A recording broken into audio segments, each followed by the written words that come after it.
what gotten you into manga and anime? Since we're talking about stories that touches Come. people. Uh, to be honest, truth be told, I I've been drawn since I was a kid, and I've been watching anime that I didn't even know it was anime. I just knew it was cartoons. So Mm-hmm. I was just watching all this, and then I kept drawing as a child. But then, you know, being an African, your mom wants you to be a doctor, engineer, or lawyer, or pilot, or something. So you have to study. You quit drawing. So then, when I see people online, I remember the first person I saw was white manga. I saw Mm-hmm. white manga online, and then I was like, "Whoa, this guy does good." But then I forgot about him because I was still being persecuted by my mom and all. So then I kept seeing people popping out, popping out, popping out, popping out, especially South Africans, because those people, like when you're looking for portrait artists, those people are crazy. Like, yo, South Africans. So then a lot of them started like speaking to me. I started speaking to them, and then what now made it crazy for me was when I saw this animation, Captain Underpants, something like that. Wait, Captain Underpants. Yeah, Captain Underpants is this Yes. superhero who wears underpants. So the kids in the animation draw comics, right? Mm-hmm. So that's just what brought it up for me. Like, I fell in love looking at those kids draw the comics in the animation, and I was like, you know what? I'm doing this, and then I started doing it. So then I didn't have the time, but then 2020, everyone stayed at home 2020. So then I started consuming more comic and manga content. So then white manga came again, inspiration, DD Mark, third PHP. Those people actually now seeing their content daily motivated me to, like, okay, I know you wanted to pass a message to the world. Why don't you use manga to pass a message to the world? Why don't you use anime? So then I was like, okay, then that's how. So then, like, to be honest, those people motivated me because I'm a type of person that once I see you do something, I have it in my mind that I can do this also. Mm-hmm. You know, so like that's just what those people seeing people do something I couldn't do motivated me, and now it's more like a career for me. What would you say your end goal with creativity? With And a go with and go. like a where you want to where do you see your where you want to take your creations? Uh, so like end goal, right? Yeah, yeah, like outside of wanting to inspire people, uh, setting your landmark. Like, where do you see your creations taking you while you're here on To be Earth? while I'm here on Earth, okay. Yes. So, to be honest, I've not really thought of the like end goal Mm-hmm. because all I know, like as a kid, I've always wanted to be like this famous person with a creation that everyone loves, and to be honest, I'm trying to like to be honest, I'm to be honest, that's still the goal. Trying to like inspire people because I know people deal with depression, people deal with a lot of things that make them kill themselves. So then I'm trying to create a lot of. I'm trying to create an autobiography currently. It's still in the planning phase concerning my life because there was a time in my life where I was depressed. I wanted to kill myself. I slit my wrist daily and all until art saved me. To be honest, art was the thing that saved me. So the Mm-hmm. goal was just to try to save as much people as possible through my art. That is still where inspiring people comes from because when you save people, they look up to you and then like they follow your lead, you know. So then trying to inspire people, try to save people from themselves, save people from reality. You have to face reality, of course, but like the reality that is social media is bringing out now is crazy. Like social media is currently tearing a lot of homes, and also I want people to escape that reality of social media. Like as an artist, I spend the least time on my phone, and I see that my mental health is actually a little bit more stable than a lot of people that sit down on their phones daily. So you get Mm-hmm. so I'm trying to shift people off that thing because lately no one really sits down to read a book lately.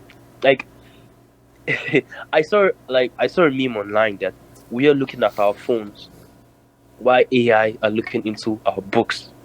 We are meant to read the books, but no, AI is looking into our books, then sublist it and then send it to us. So then we're limited with knowledge. So then I'm trying to get everyone's mind off the lies of the internet and even like, let me say, the government in a way, because the government are literally like deciding on what to make us aware of.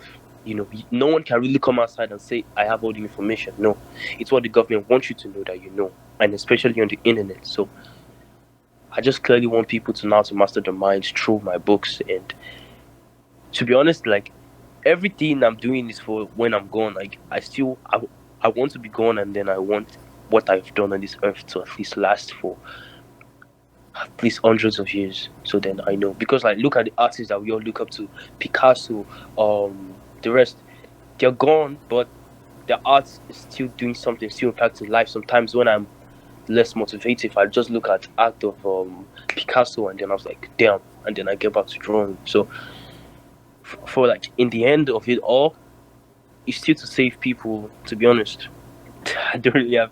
Sorry, I didn't really have an answer to that, but like, that's all I could say. I one thing that kind of I picked up with that quote that you said, AI, something along the AI are reading the books that we should Yeah. be dissecting.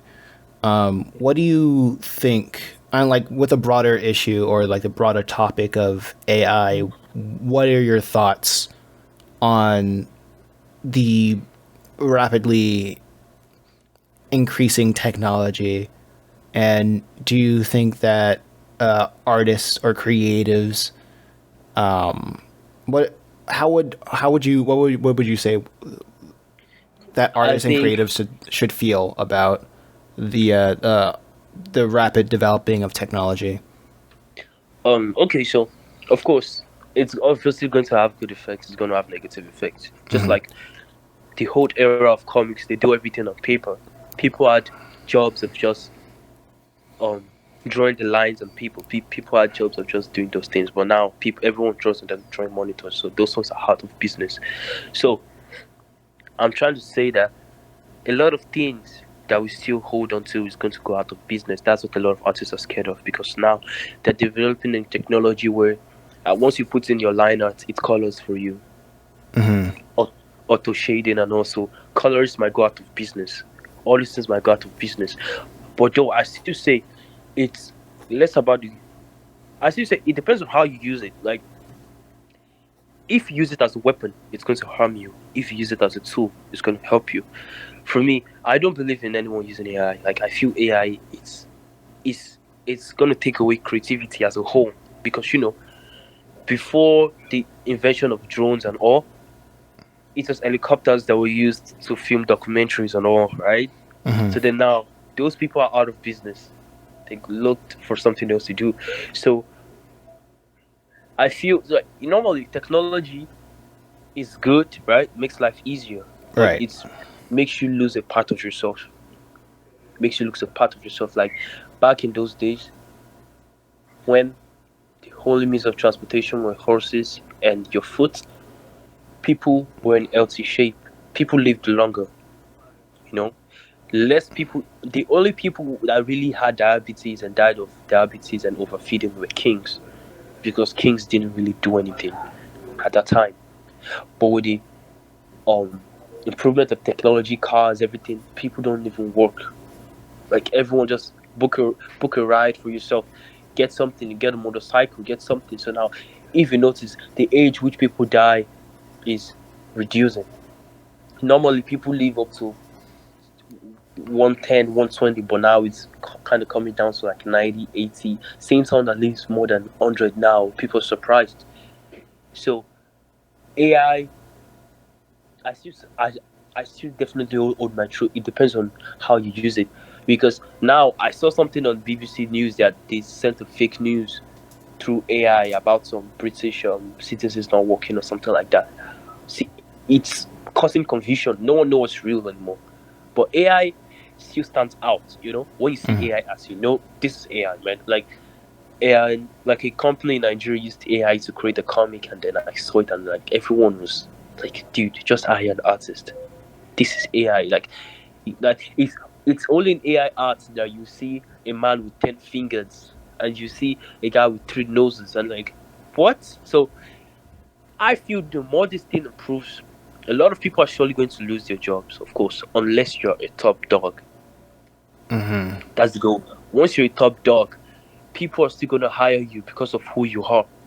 You know, I might I might own a merchandise. No one buys it. But then if I could beg Mr. Beast to wear my merchandise and advertise, the whole world will want to buy. Because Mr. Beast wore that. So making a name for yourself, people are still gonna want to hire you because of who you are. So that's why I feel artists shouldn't really depend on AI, because of course AI is doing a lot of crazy things right now, especially in the UK. So AI should be used as a tool and not as a weapon, not to reduce the amount of money you spend, but to make your production better in a way. So yeah, that's all.